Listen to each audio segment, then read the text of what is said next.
We're recording a video today to talk about the SIMS metal shredder in Pilsen. We have our special guest, Don Wing, professor of chemistry at UIC. Happy to be here. So I'm going to share my screen. Many people in the neighborhood don't know about SIMS, the SIMS metal shredder. This is an issue that PERRO has been working on for a number of years. The issue that we tend to be concerned about in PERRO is that we have that the metal is being shredded, and that creates pollution, and that pollution is affecting our neighborhood. In particular, you could see right here, SIMS, its relation to Juarez High School here. This is their big metal shredder. This is their whole campus here, just south of Blue Island, just west of Ashland Avenue. And our concern is that that metal dust that gets created is going here to Cermak and Ashland, which is right where our high school is. It's actually the reason why I joined PERRO. In 2014, there was another metal shredder trying to move into the neighborhood, also on Cermak, but on Cermak and Loomis. That was the pure metal shredder. When I was working on that, I came to find out that there was already a metal shredder in the neighborhood, SIMS metal shredder. I did some research into it. This is a windrose that you can apply to SIMS facilities, and you can see that the wind in Chicago predominantly blows from the southwest to the northeast.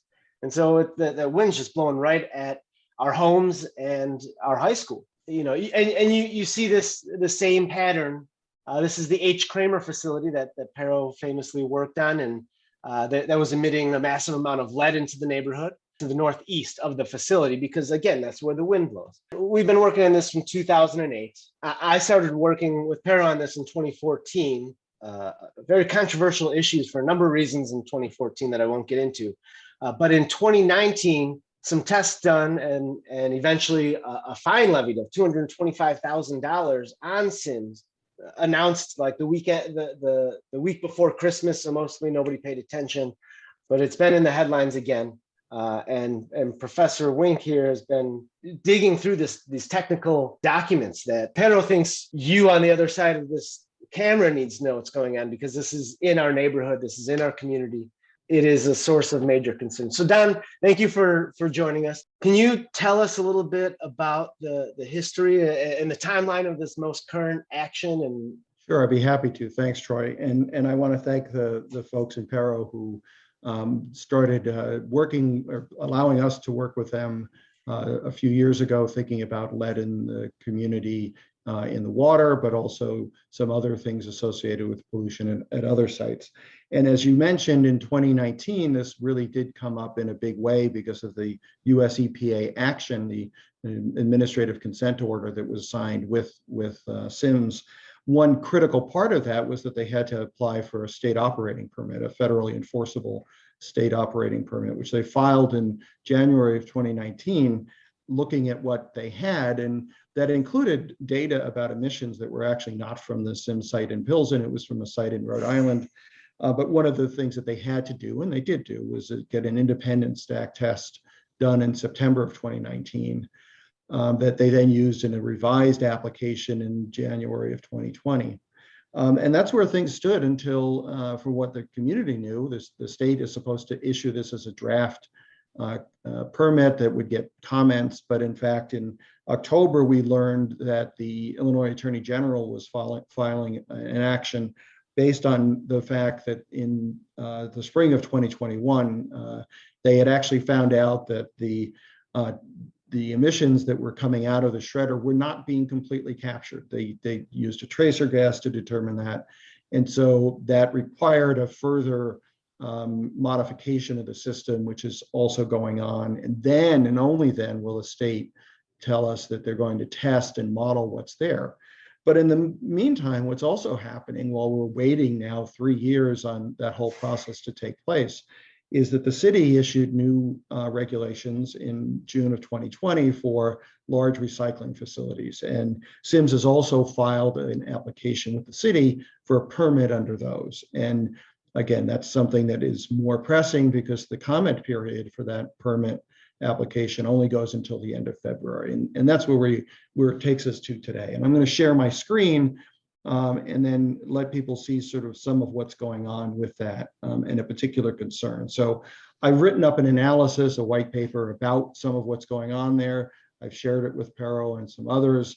as a basis for saying that at this point, the modeling analysis that's being done there, which looks in a lot of ways like it's being done in the right way. They're using the right software. They talk about some of their inputs in particular details, is actually something that lacks information that can be interpreted in a way that allows for comment. And so we don't really know if they're doing it right, or if we think the data are the ones that we should be correctly commenting on, but we don't even know what those are. And this is where, if we don't have a permit that can be commented on, then we need to get that in place.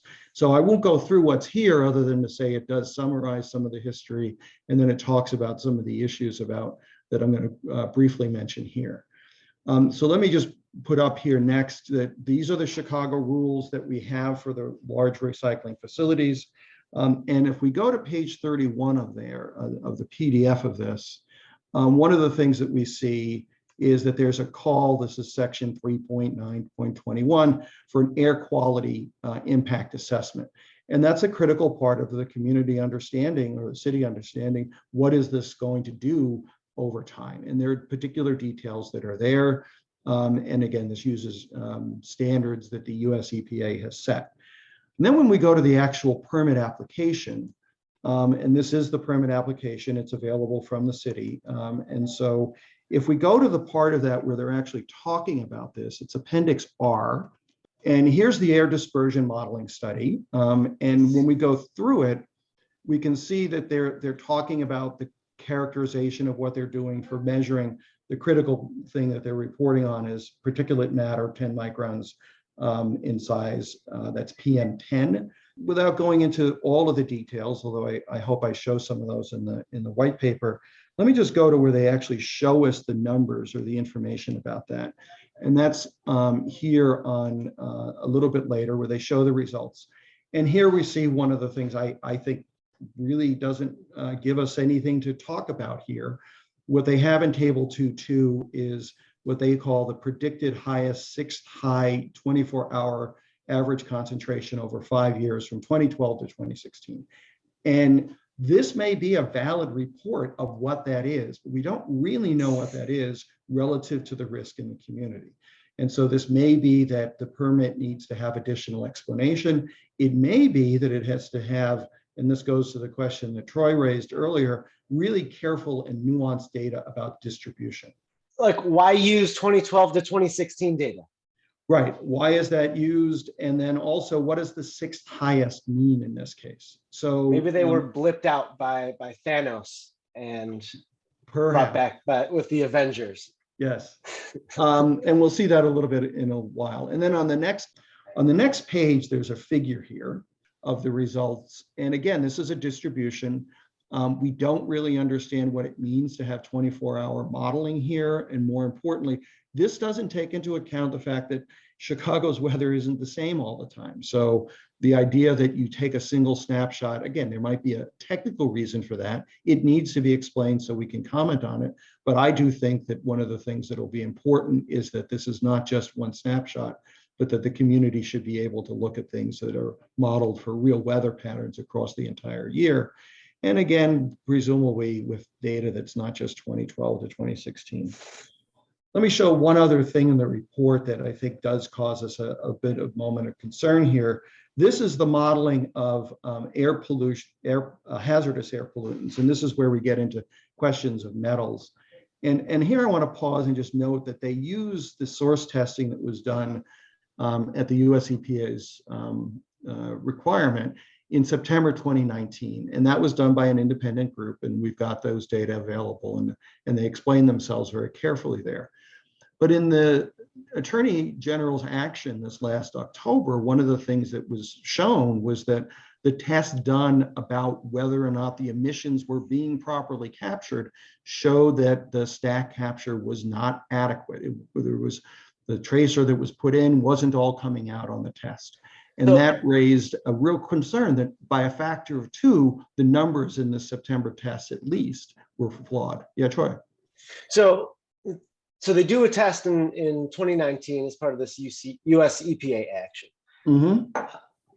And then for some mysterious reason, in the spring of 2021, they do another test to see if that first test was any good. Or to what extent it was bad, but yes. So this is where the factor of 2, which is in an Illinois EPA comment on the test, comes in, at least a factor of 2.